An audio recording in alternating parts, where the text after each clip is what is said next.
Halo semuanya, how are you today? Selamat datang kembali di G4 KJ Podcast bersama saya Santi, Saya Rangga, saya Gia, dan saya Selo. Nah, kali ini kami akan membahas mengenai kaula muda proaktif melestarikan budaya Indonesia. Tak perlu basa-basi, langsung saja mari kita bahas bersama-sama. Selamat mendengarkan. Belakangan ini makin banyak orang berspekulasi bahwa kian hari bumi semakin menyempit. Bertemu dengan siapa saja via online dapat dalam hitungan detik. Fasilitas umum sebagai hasil kecanggihan teknologi pun berhimpit. Berita yang terdapat di negeri seberang pun di dalam negeri jadi hit. Virus yang jauh dari negeri tirai bambu sana pun bisa sampai ke desa terpencil di Indonesia. Semuanya ini adalah dampak dari globalisasi. Sungguh luar biasa. Namun sebenarnya, apa sih globalisasi itu? Nah, jadi sobat, globalisasi dapat diartikan sebagai proses mendunianya suatu hal sehingga batas antar negara menjadi hilang. Begitu banyak hal positif yang dapat dirasakan oleh seluruh umat manusia dari globalisasi ini loh. Di antaranya, berkembangnya ilmu pengetahuan dan teknologi yang semakin pesat, tingkat kehidupannya menjadi lebih baik, informasi yang sangat mudah diakses dimanapun kita berada, dan dapat melakukan segala sesuatu dengan instan. Nah, tetapi tidak hanya dampak positif loh yang ditimbulkan, karena segala sesuatu yang di dunia ini juga tentunya ada sisi baik dan sisi buruknya juga, bukan? Nah, iya benar sekali. Segala sesuatu tentu ada makna positif dan negatifnya dong. Globalisasi sebagai akibat dari semakin berkembangnya teknologi ini cukup memiliki dampak negatif yang memberikan efek tidak tanggung-tanggung. Nah, pada kesempatan kali ini, dampak negatif globalisasi yang akan kami bahas ialah dari bentuk westernisasi. Sudah tidak asing bukan di telinga kita? Betul sekali, westernisasi ialah proses meniru gaya hidup orang barat atau luar negeri. Westernisasi secara berlebihan ini menyebabkan terciptanya hedonisme, sekulerisme, serta sikap individualistik. Moral bangsa pun dapat semakin luntur akibat kebudayaan barat yang sering tidak sejalan dengan norma bangsa. Tidak sedikit yang malah menjadi fanatik tanpa tahu dampak negatif yang bisa ditimbulkan. Seperti yang kita ketahui teman-teman, pada dasarnya memakai baju tertutup rapi merupakan ciri khas budaya lokal. Tetapi saat ini masyarakat Indonesia, terutama kaum muda, cenderung menggunakan pakaian yang meniru-nirukan gaya orang barat, yaitu dengan menggunakan pakaian yang terlalu terbuka dan kurang etis. Yap, modernisasi. Penyebabnya ialah semakin pesatnya arus modernisasi di Indonesia karena adanya kecanggihan teknologi, sehingga memudahkan pengaruh perubahan sosial. Pola pemikiran masyarakat Indonesia yang awalnya tradisional menjadi modern. Lalu bagaimana ya contoh tindakan nyata yang dapat dilakukan kaula muda Indonesia untuk membendung westernisasi ini? Jadi yang dapat dilakukan ialah dengan penerapan penggunaan pakaian adat daerah seperti batik pada event-event sekolah atau masyarakat. Misalnya pada Festival Budaya Teknologi, lomba fashion show online, serta upacara bendera bertemakan budaya tradisional. Dengan menerapkan bentuk ini, kaula muda di zaman modern akan semakin mengerti bahwa pakaian tradisional khas Indonesia pun tak kalah maju dan menakjubkan. Lalu contoh yang lebih dekat lagi, misalnya, di mana setiap hari Kamis, sekolah kita SMAS Katolik Koryesu menggunakan seragam bertemakan batik. Meskipun dimulai dari tindakan sederhana, hal ini dapat memicu kita untuk terus mengasah jiwa nasionalisme. Nah, teman-teman semuanya, jika diteliti lebih dalam lagi nih, terdapat sisi positif yang dapat dikaji pada bentuk nasionalisme yang dibahas tersebut. Sisi positif antara lain yang pertama, dapat membuat jiwa nasionalisme dan patriotisme muda-mudi Indonesia dalam pesatnya arus teknologi dalam globalisasi. Nah, ketika kita menggunakan pakaian daerah dalam event-event seperti yang disebutkan tadi, kita sebagai muda-mudi tentunya menyadari bukan bahwa kita bangga mengenalkan budaya daerah kita kepada teman-teman yang lain. Nah, selain itu, kita juga dapat mengenalkan lebih luas tentang beragamnya kebudayaan Indonesia melalui busana daerah lewat kecanggihan IT ala Gen Z nih. Dan, tak kalah penting juga, dapat menumbuhkan kreativitas dan daya pikir dalam memvariasikan tata busana dan rias agar dapat lebih berpikir kritis di arah modern ini. Tapi, apakah hanya dampak positifnya saja? Nah, tidak menutup kemungkinan nih, bentuk nasionalisme dalam hal budaya yang satu ini juga memiliki sisi negatif yang dapat dirasakan. Di antaranya masih ada beberapa oknum yang menganggap bahwa menggunakan pakaian tradisional adalah sesuatu yang kuno dan tertinggal. Oknum-oknum ini biasanya menyebarkan hoaks dan ujaran kebencian lewat media-media online yang dapat merusak pola pikir masyarakat.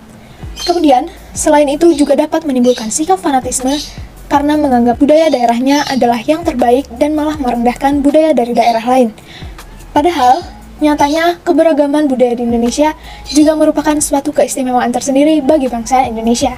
Nah, menyambung dari pembicaraan sebelumnya, memangnya seberapa banyak sih diversitas budaya di negeri kita?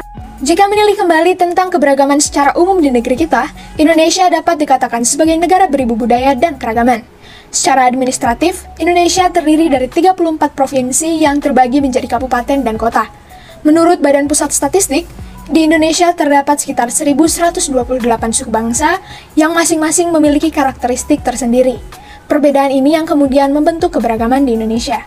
Selain itu, terdapat 6 agama yang terbesar dari Sabang sampai Merauke, lebih dari 15.000 pulau, dan begitu banyak bahasa daerah. Indonesia juga memiliki macam-macam ras, mulai dari ras Malayan Mongoloid, ras Melanesoid, ras Asiatik Mongoloid, serta ras Kaukasoid. Terdapat juga keberagaman golongan secara ekonomi, kependudukan, pendidikan, politik, dan masih banyak lagi. Wah, sungguh beragam ya. Tak salah memang negeri kita mendapat julukan negeri 1000 pulau. Tak kalah menarik juga, budaya di Indonesia juga begitu beragam uniknya loh. Mulai dari kegiatan upacara adat, pakaian tradisional, makanan khas, lagu, dan masih banyak lagi. Bahkan banyak yang sampai mendunia. Siapa nih di sini yang suka masakan khas Padang satu ini? Pada tahun 2011 silam, rendang telah dinobatkan menjadi 50 makanan terenak di dunia versi CNN. Ditambah sejak tahun 2013, rendang telah ditetapkan sebagai warisan budaya tak benda Indonesia oleh Menteri Pendidikan dan Kebudayaan Republik Indonesia. Tak dapat disangkal bahwa makanan ini merupakan makanan favorit sejuta umat. Bahkan bahasa ibu kita, bahasa Indonesia, semakin diminati warga asing di luar negeri yang telah diajarkan setidaknya di 73 negara. Hebat bukan? Tempat-tempat wisata yang tak kalah menakjubkan juga menjadi tempat tujuan para wisatawan mancanegara seperti Pulau Komodo, Raja Ampat, terus ada Borobudur, dan masih banyak lagi. Hal ini juga dapat dibuktikan lewat diagram pertumbuhan Wisman ke Indonesia yang terus berkembang pesat seperti pada data statistik diagram garis berikut. Nah, diagram garis ini merupakan representasi perkembangan jumlah kunjungan wisatawan mancanegara ke DKI Jakarta pada Januari 2017 sampai Juni 2020. Dari lampiran data yang diperoleh dapat disimpulkan bahwa jumlah kunjungan Wisman ke Indonesia terus mengalami tren yang sama setiap bulannya pada tahun 2017 sampai 2019. Hal ini menunjukkan besarnya ketertarikan para Wisman terhadap kekayaan budaya Indonesia. Jumlah kunjungan Wisman dengan rekor tertinggi selama 3 periode ini yaitu pada Juni 2018, sedangkan rekor terendahnya pada Mei 2019. Namun, dapat dilihat pada diagram tersebut, sejak adanya virus COVID-19, jumlah kunjungan Wisman menurun sangat signifikan di tahun 2020 dan mulai terjadi pada awal bulan Januari lalu terus menurun tajam di bulan April. Hal ini dikarenakan penerbangan domestik maupun internasional ditutup. Disinilah peran penting kaula muda Gen Z sangat dibutuhkan. Bagaimana sih upaya yang dapat dilakukan agar perkembangan budaya di Indonesia dapat terus dilestarikan?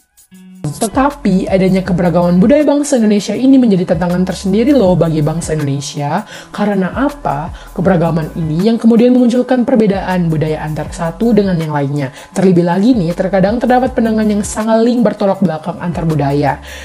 Contohnya, di mana hal yang dianggap biasa dalam budaya A dapat berbanding terbalik yang dianggap tidak sopan dalam budaya B.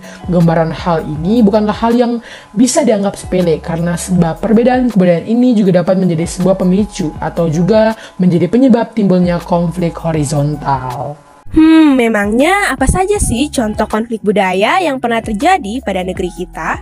Nah, contoh dari konflik budaya yang terjadi dalam negeri kita seperti tragedi Sampit yang terjadi pada Februari 2001 silam antar kelompok etnis Dayak dan Madura.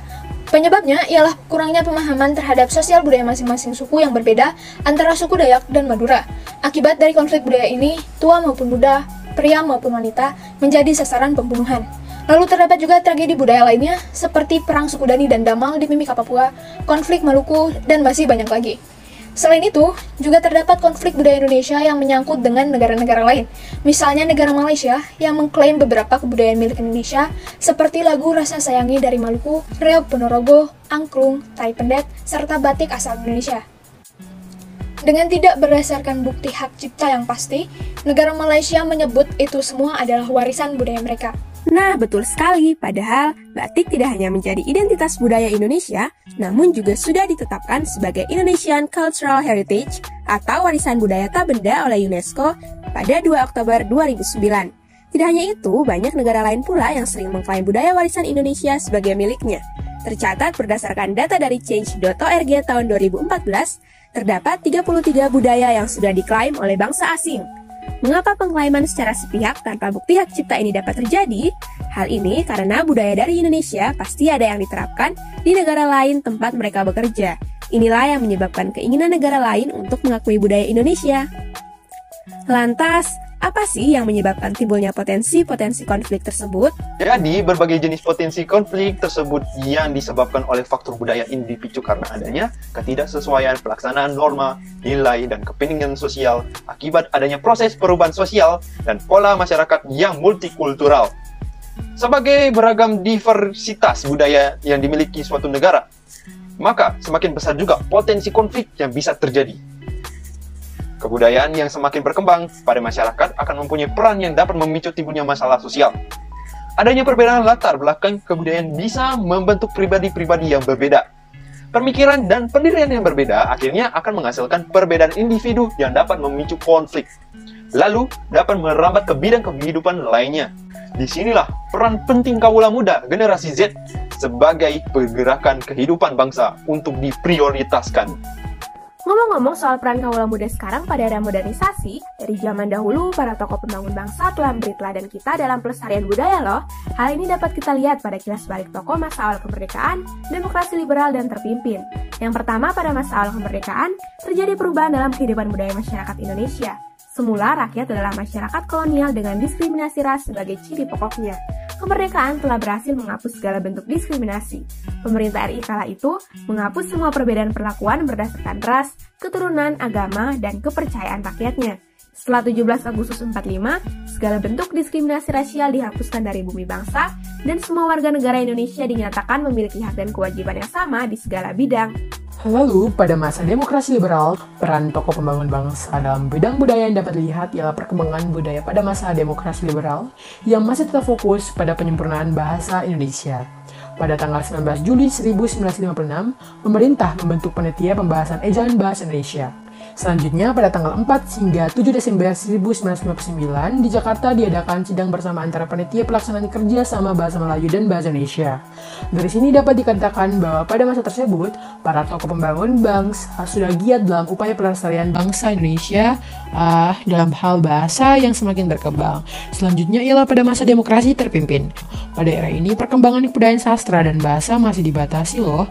Namun, terdapat beberapa kebijakan sebagai bentuk pelestarian budaya Indonesia yang tetap masih dapat dilihat. Misalnya, terdapat kebijakan larangan pedagang asing di luar ibu kota daerah. Nah, tujuannya apa nih? Tujuannya lain untuk mengutamakan produk lokal demi kelestarian budaya dan kekayaan bangsa Indonesia. Wah, semangat 45 para tokoh pembangun bangsa kita ini sungguh tidak main-main ya. Oleh karena itu, mari kita sebagai kaula muda proaktif dan mengambil tindakan demi berlangsungnya kelestarian budaya bangsa beralaskan semangat nasionalisme. Derasnya arus globalisasi di zaman yang semakin canggih ini bukan menjadi penghalang bagi kita sebagai kaula muda untuk mundur dan menyerah. Justru, kita harus mampu beradaptasi dan memanfaatkan perkembangan teknologi yang ada demi terciptanya kelestarian budaya kita. Begitu banyak tindakan konkret yang dapat dilakukan dan juga tentunya bertujuan untuk mempersatukan bangsa Indonesia. Kiat pertama yang dapat dilakukan dengan menghargai dan tidak membeda-bedakan suku, agama, ras, golongan, kebudayaan lain, dan lain-lain. Contohnya, mengikuti organisasi atau kelompok-kelompok belajar online yang tidak menutup kemungkinan anggotanya itu bisa berasal dari berbagai suku budaya di seluruh Indonesia.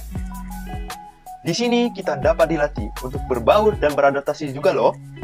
Lalu, berprestasi akademik maupun non-akademik pada berbagai bidang di sekolah atau di luar sekolah mengikuti perkembangan teknologi.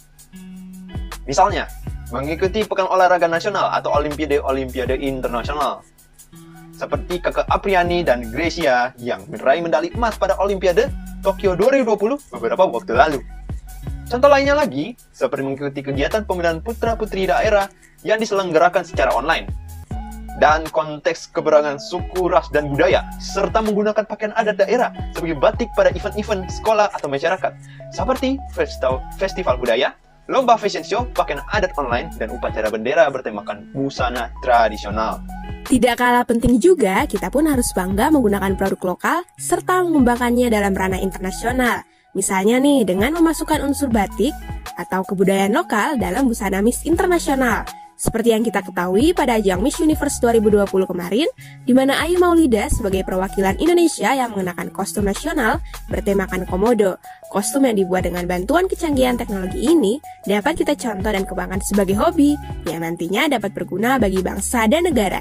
Kita juga harus aktif dan berani menyuarakan pendapat dalam diskusi organisasi atau kelompok melalui media-media sosial yang semakin berkembang, seperti dengan media video YouTube, podcast, postingan Instagram, dan lain-lain.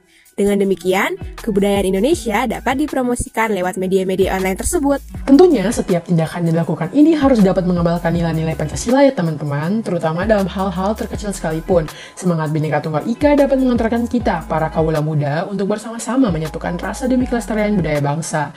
Dan yang terakhir nih, namun tak kalah penting, adalah kesadaran diri sendiri dalam mengubah pola pikir menjadi lebih logis, serta menyadari bahwa kita sebagai manusia adalah makhluk sosial yang terus hidup berdampingan dan saling membutuhkan satu sama dengan yang lain. Tuhan telah memberikan kita pikiran untuk bertindak dan hati untuk berkehendak. Maka sepatutnya kita sebagai umatnya yang memanfaatkan dengan sebaik mungkin demi kebaikan bersama. Mari kita sebagai kaula muda Indonesia turun tangan bersama, berkarya nyata menjawab semesta Indonesia bersama, tentu kita bisa. Nah, setelah menyimak dan mencermati podcast singkat di atas, kesimpulan apa nih yang dapat kamu buat? First of all, if we as a young people want to bring Indonesia to a bright future, we must start with a self-awareness first.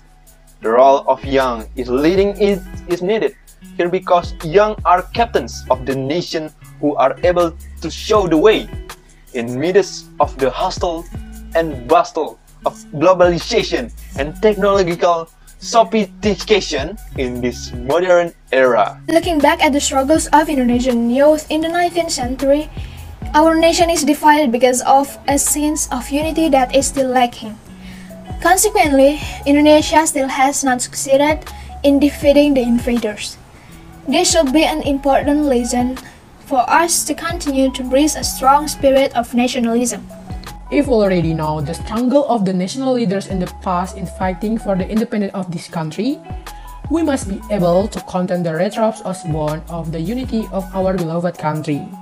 If we want to become a strong nation towards change for the better, we must dare to take responsibility and ever to fight for national unity and integrity. Indonesia is so beautiful with its cultural diversity and local wisdom. Indonesia has such brilliant young people. We cannot stand together unless we want to have the same vision and mission for our homeland, Indonesia. So let us as captains of Gen Z join hands to bring this Indonesian ship sailing towards a glorious future. Face this globalization wisely, take the positive side, stem the bad side. Together we can do it. Nah, teman-teman semuanya, demikianlah podcast singkat yang dapat kami sampaikan. Besar harapan kami yang kami demokan ini dapat menjadi tonggak semangat bagi kaula muda untuk lebih semangat melestarikan budaya negeri ini di tengah-tengah hiruk-pikuknya globalisasi ini. Satukan tekad, satukan tujuan, mari membawa kapal Indonesia ini berlayar menuju masa depan yang gemilang. Bersama kita maju, bersama kita pasti bisa. Jalan-jalan ke kota kenangan, jangan lupa abadikan momen berkenang. Mari kaula muda kita bergandeng tangan, membawa Indonesia menuju masa depan yang cemerlang. Mohon maaf bila ada salah kata, dan sampai jumpa di episode podcast selanjutnya ya. Tetap jaga kesehatan dan jangan lupa patuhi prokes. Kami pamit undur diri bersama podcast G4KC. See you next time sobat!